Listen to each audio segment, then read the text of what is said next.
नमस्कार, आप देख रहे हैं खबर विस्तार से। मैं हूं आपके साथ साक्षी। रीवा में भूमि अतिक्रमण के आरोप पर साक्षी ज्वेलर्स के मालिकों के खिलाफ कानूनी कार्रवाई की मांग।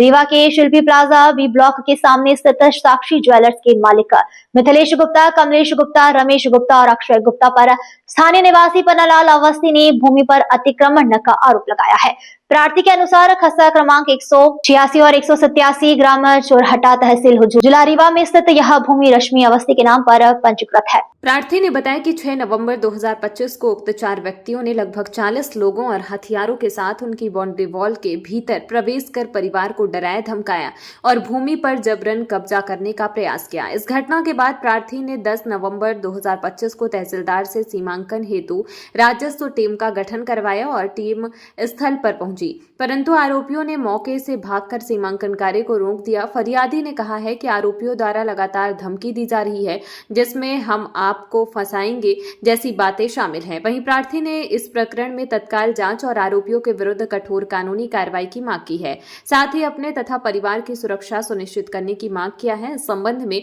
अभी तक पुलिस या स्थानीय प्रशासन की ओर से कोई आधिकारिक बयान नहीं आया है। मामले की आगे जांच जारी है। फरियादी नहीं बताया कि अगर इन गुप्ता परिवार पर जल्द से जल्द कार्रवाई नहीं की जाती, हम सामाजिक लोग भी हल्ला मान सम्मान के खिलाफ बोला जाएगा।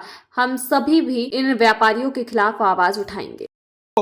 ने जो ज्ञापन दिया है वही थाना प्रभारी महोदय से रिक्वेस्ट किया है कि इसमें सीमांकन मेन जो झगड़े की जड़ है वो सीमांकन करवाएं, सीमांकन के लिए प्रयास किया जाए और सीमांकन हो जाए तो अपने आप ये विवाद हल हो जाएगा। इतना र्यूमर फैलाने की जरूरत ही नहीं है, लेकिन सीमांकन होना बहुत जरूरी है। अगर कहीं कोई विवाद तैयार हुआ है उसकी जड़ है सीमांकन। सीमांकन होना चाहिए। सीमांकन के बाद अपने आप स्थिति क्लियर हो जाएगी कि कौन गलत किया कौन सही किया।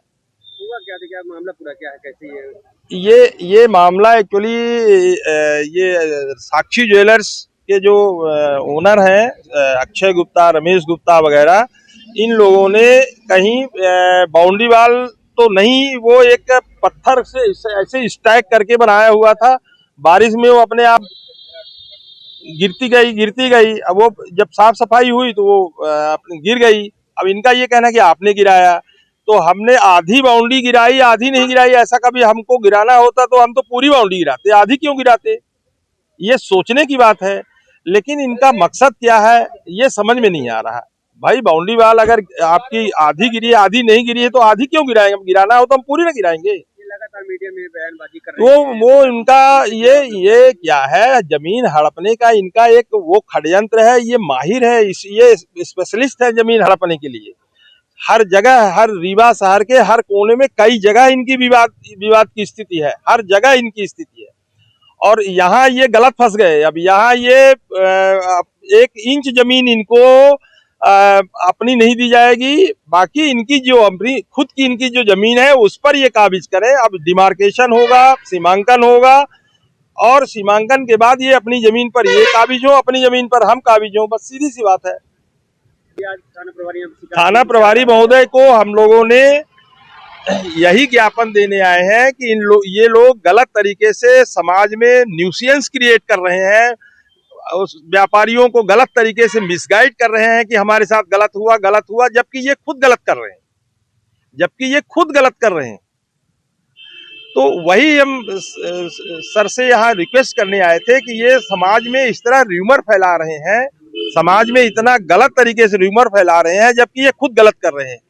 तो उसका समाधान तो केवल सीमांकन ही है। सीमांकन हो जाने के बाद ये स्थिति क्लियर हो जाएगी कि कौन गलत कर रहा है कौन सही कर रहा है। अभी बीते दिनों वहाँ पे मौके पे तहसीलदार आरआई पटवारी पहुंचे थे, लेकिन इन्होंने नपाया नहीं, ऐसी कुछ बातें सामने आ रही थी क्या? हाँ, वो एक्चुअली उनका एक्चुअली मकसद कुछ और है। सीमांकन कोई विवाद अगर है, विवाद में अगर सीमांकन हो जाए तो विवाद खत्म हो जाए, तो ये विवाद खत्म करना नहीं चाहते, ये तो विवाद चाहते हैं। तो विवाद अगर ये चाहते हैं, इस सीमांकन नहीं करा रहे हैं, इसका मतलब है कि विवाद चाहते हैं।